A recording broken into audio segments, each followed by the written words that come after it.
Paz do Senhor, meus irmãos, tudo bem com vocês? Eu sou Adailton Oliveira e você está no canal Semente do Reino. Neste dia, queremos dar início a uma série de estudos que vamos fazer acerca dos tempos determinados.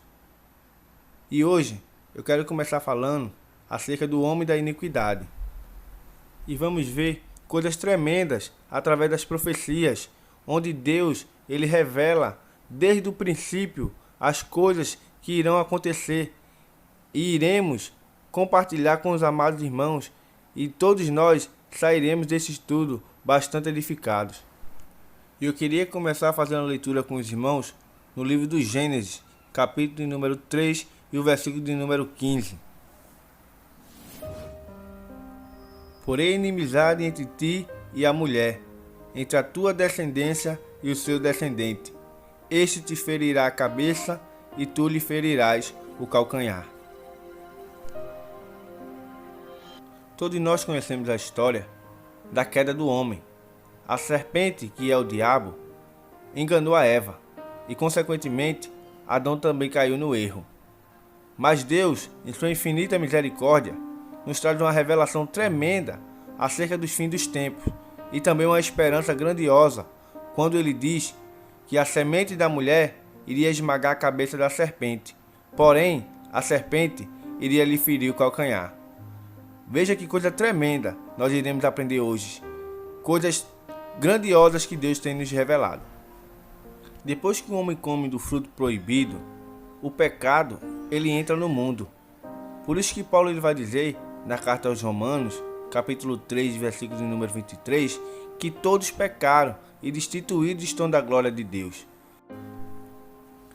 Não demorou muito para vermos o primeiro ato de iniquidade, que foi Caim, quando ele se levanta contra o seu irmão Abel.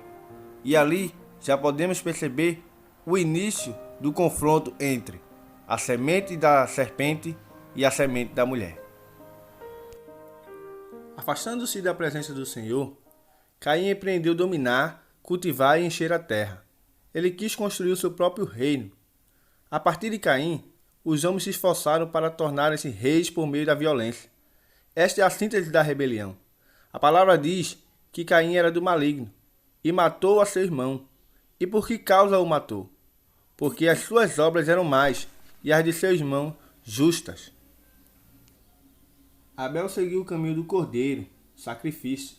Já seu irmão Caim seguiu o caminho da serpente, rebeldia e assassinato. Esta se levantou contra aquele que, em seu pensamento, seria o descendente da mulher, aquele que esmagaria a sua cabeça. Abel foi assassinado, e sabemos o resultado. A descendência de Caim seguiu a maldade do seu ancestral. Caim saiu da presença do Senhor e foi para uma cidade chamada Nod. A incredulidade, poligamia, orgulho e violência caracterizaram os descendentes de Caim. Adão conheceu novamente a sua esposa, e esta gerou outro filho, Sete. Este marcou o novo início da semente da mulher. Sete, a princípio, cresceu temente a Deus, e com seu filho Enos e outros homens, começou a cultuar publicamente ao Senhor. Por esse tempo, Enoque foi arrebatado. Da descendência de Sete, saiu um homem que mais tempo viveu na terra, Matusalém.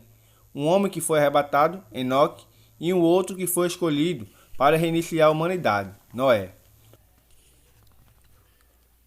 O pecado se desenvolveu começando pelo altar, no sacrifício formal de Caim, passando pelo campo no assassinato de Abel, até chegar ao último descendente, Lameque, que era assassino e polígamo. Na sua misericórdia, Deus escolhe Noé e sua família para construir uma nova terra, tendo em vista que a terra estava cheia de pecado. Com os descendentes de Noé, a semente da mulher ia se multiplicando, assim como também a semente da serpente. E ao longo da história, vamos ver homens como Acabe, como Senaqueribe, Nabucodonosor, Alexandre o Grande, Antíoco Epifânio, sendo usado como semente da serpente, aqueles que perseguem o santo e a semente da mulher. O apóstolo Paulo, quando escreveu a carta aos Tessalonicenses, ele tinha em mente todo esse contexto. Eu acho isso maravilhoso, irmão, porque Deus ele se revela e revela o seu plano através das profecias. E o apóstolo Paulo, ele tinha todas essas profecias em mente. E então, por isso que ele diz que surgirá antes do dia do Senhor o homem da iniquidade, o filho da perdição.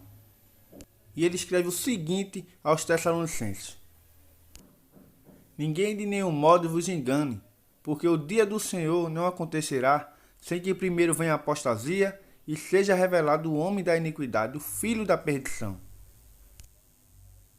Paulo, ele tinha em mente todo esse contexto e ele sabia que nos fins dos tempos, através da profecia do profeta Daniel acerca das 70 semanas e da estátua do rei Nabucodonosor, ele tinha em mente exatamente que a semente da serpente, no fim dos tempos, iria se levantar e iria levantar uma perseguição contra o povo de Deus. Por isso que Paulo, quando escreve aos Tessalonicenses, ele traz exatamente este contexto.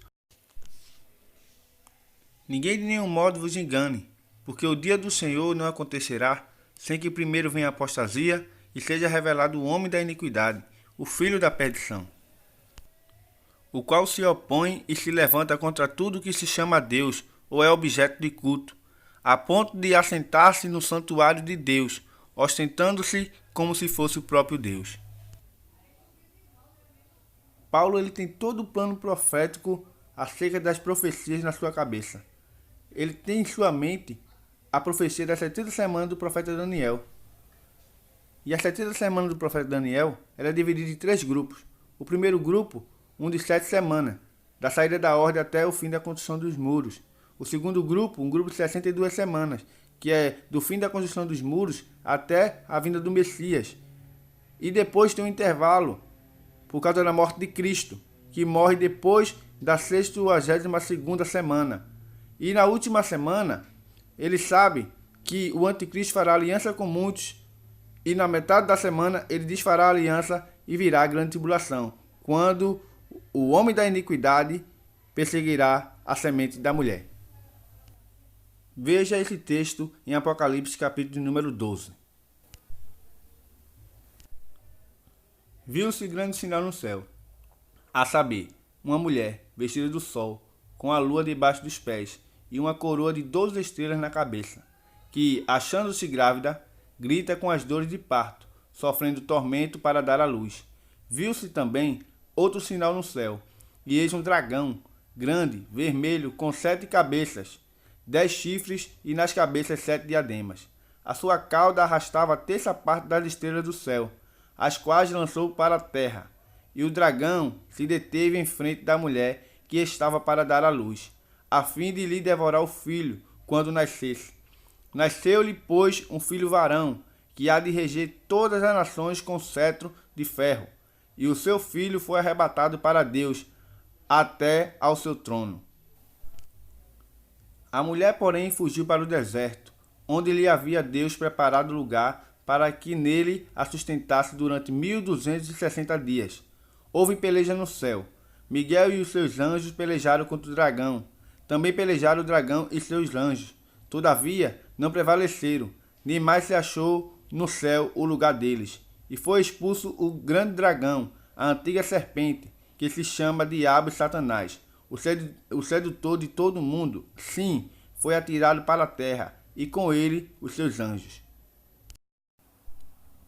Quando, pois, o dragão se viu atirado para a terra, perseguiu a mulher que dera à luz o filho varão. E foram dadas à mulher as 2 asas da grande águia, para que voasse até o deserto, ao seu lugar, aí onde é sustentada durante um tempo, tempos e metade de um tempo, fora da vista da serpente. Então a serpente arrojou da sua boca, atrás da mulher, água como um rio, a fim de fazer com que ela fosse arrebatada pelo rio. A terra, porém, socorreu a mulher, e a terra abriu a boca, e engoliu o rio que o dragão tinha arrojado de sua boca.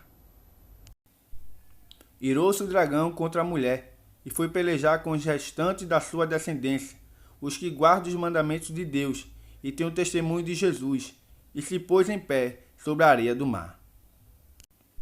Como Deus é tremendo, como Deus ele traça o plano perfeito, desde o Gênesis até o livro de Apocalipse.